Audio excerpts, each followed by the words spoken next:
बादब बामुलाहजा में मैं फजल इमाम मलिक। बिहार में चुनाव के नतीजे आ गए, सरकार बन गई। अब बड़ा सवाल ये है, सियासी गलियारों में ये सवाल बहुत शिद्दत से पूछा जा रहा है कि बबुआ चिराग पासवान का क्या होगा। नीतीश कुमार के खिलाफ उन्होंने एक जंग छेड़ रखी थी, चुनावी जंग थी चुनाव के दौरान, लेकिन इसका खमियाजा जदयू को भुगतना पड़ा, नीतीश कुमार को भुगतना पड़ा। अब जाहिर है कि जब सरकार बन गई है, नीतीश कुमार फिर से मुख्यमंत्री बन गए हैं, जदयू के हाथ में फिर से बिहार की कमान आ गई है, या एनडीए को कहा जाए, क्योंकि भाजपा भी उसमें शामिल है और दूसरे दल भी। तो चिराग पासवान का क्या होगा, लोक जनशक्ति पार्टी का क्या होगा? नीतीश कुमार क्या आसानी से उन्हें छोड़ देंगे? क्योंकि यह नीतीश कुमार की फितरत नहीं है। नीतीश कुमार फितरत से बदला लेने वाले इंसान हैं और अपने राजनीतिक प्रतिद्वंदियों को भी जब भी और जहां भी मौका मिलता है वो छोड़ते नहीं है। हम इस पर ही बात करेंगे, लेकिन इससे पहले एक गुजारिश, एक निवेदन है कि अगर अभी तक आपने बादब बामुलाहजा को सब्सक्राइब नहीं किया है तो इसे सब्सक्राइब करें, लाइक करें और ज्यादा से ज्यादा शेयर करें, ताकि हम आपकी ताकत बने और आप हमारी ताकत बने। तो सियासी गलियारे में यह सवाल पूछा जा रहा है कि नीतीश कुमार चिराग पासवान को लेकर उदार रहेंगे, या फिर जिस तरह से नुकसान पहुंचाया है जदयू को चिराग पासवान और उनकी लोक जनशक्ति पार्टी ने, तो इसका क्या वो बदला लेंगे? और जो सरकारी सूत्रों या जदयू के सूत्रों से या सियासी गलियारों से जो खबर मिल रही है, जो खबरें छन के आ रही हैं, उससे तो लगता है कि नीतीश कुमार चिराग पासवान को माफ करने के मूड में नहीं है। बिहार प्रदेश के जदयू के अध्यक्ष वशिष्ठ नारायण सिंह ने भी और नीतीश कुमार ने भी खुले तौर पे ये बात कही है कि चिराग पासवान की वजह से कम से कम 30-35 सीटों पर जदयू को नुकसान उठाना पड़ा है।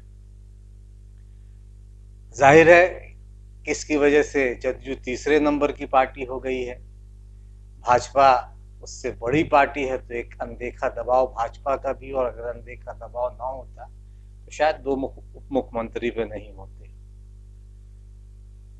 हालांकि ये भी है कि उनके चेहरे पे चुनाव लड़ा था भाजपा ने, और भाजपा बार बार कहती रही, लेकिन नतीजों के बाद कुछ सुर बदले हैं और नीतीश कुमार पर एक अनदेखा दबाव हो, वो दबाव उनके चेहरे पर भी देखा जा सकता है। और अब ये चूंकि जिस तरह की बातें छन के आ रही हैं, उससे ये बात साफ है कि नीतीश कुमार इस तर्क को मानने को कतई तैयार नहीं है कि एनडीए कोई पब्लिक लिमिटेड कंपनी है या कोई फ्रेंचाइज है जिसमें दिल्ली की फ्रेंचाइजी किसी और के पास हो और बिहार की फ्रेंचाइजी किसी और के। एनडीए चाहे वो बिहार में हो या दिल्ली में हो, वो एनडीए है, और चिराग पासवान को एनडीए से बाहर करने का दबाव नीतीश कुमार लगातार बना रहे हैं। जाहिर है कि भाजपा भी इससे दबाव में है, और दबाव इसलिए भी है कि नीतीश कुमार पलटी मारने में माहिर हैं, कब पलट जाए और महाराष्ट्र जैसी स्थिति हो जाए, इस बात के खतरे भी हैं। इसलिए नीतीश कुमार भाजपा पे ये दबाव बना रहे हैं तो एनडीए से चिराग पासवान को बाहर का रास्ता दिखाया जाए। हालांकि ये बीच में खबरें आई कि चिराग पासवान की बड़ी भूमिका की वजह से भारतीय जनता पार्टी उन्हें सर आंखों पे बिठा रही है, उन्हें पालकी पे सवार कर रही है, और हो सकता है कि केंद्रीय मंत्रिमंडल में उन्हें जगह मिल जाए, क्योंकि उनके पिता रामविलास पासवान जी का निधन हो गया है और वो काबीना मंत्री थे नरेंद्र मोदी जी की सरकार में। लेकिन नीतीश कुमार मानेंगे, बड़ा सवाल ये।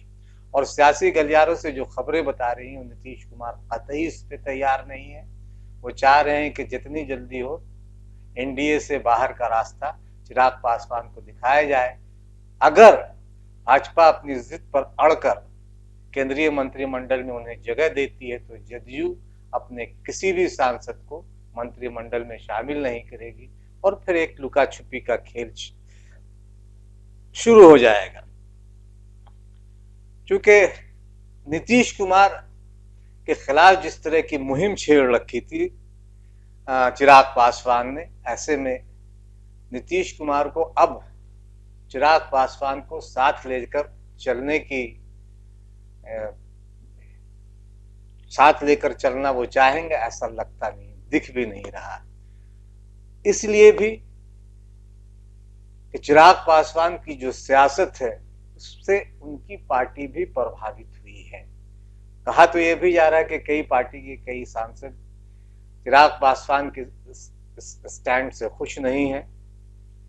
महबूब अली कैसर ने तो खुलेआम एक तरह से बगावत भी कर रखी है, अपने बेटे के लिए वो प्रचार करते रहे, जबकि वहां से सिमरी बख्तियारपुर जहां से उनके बेटे ने आरजेडी के टिकट पे चुनाव जीता है, लोक जनशक्ति पार्टी का भी उम्मीदवार था, लेकिन चिराग पासवान की सभा में न तो कैसर साहब गए और न ही उन्होंने लोक जनशक्ति पार्टी के उम्मीदवार के पक्ष में प्रचार किया, बल्कि अपने बेटे के लिए प्रचार करते रहे। तो जाहिर है कि एक अनुशासन का डंडा उधर भी चलेगा और कितने सांसद चिराग के साथ खड़े रहते हैं, ये बड़ा महत्वपूर्ण सवाल है अपने आप में। क्योंकि अगर चिराग पासवान से अलग होते हैं सांसद, जो एक लकीर है वो दिख रही है, तो चिराग पासवान की सियासत पर भी और लोक जनशक्ति पार्टी की सियासत पर भी बड़ा सवाल खड़ा हो जाएगा। लेकिन उससे बड़ा सवाल फिलहाल ये है कि नीतीश कुमार चिराग पासवान को लेकर क्या कदम उठाते हैं। एक दबाव तो उन्होंने बनाया है भारतीय जनता पार्टी पे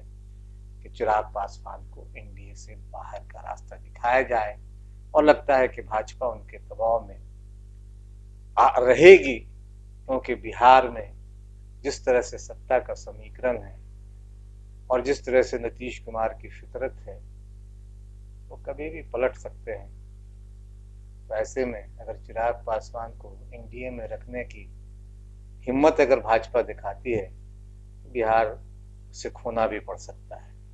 इसलिए ऐसा करेगी वो, लगता नहीं है। हम भी इंतजार करें, आप भी इंतजार कीजिए। सियासत आने वाले दिनों में बिहार में कौन से करवट लेती है, या कहें कि कौन सा रंग दिखाती है, ये देखना अभी बाकी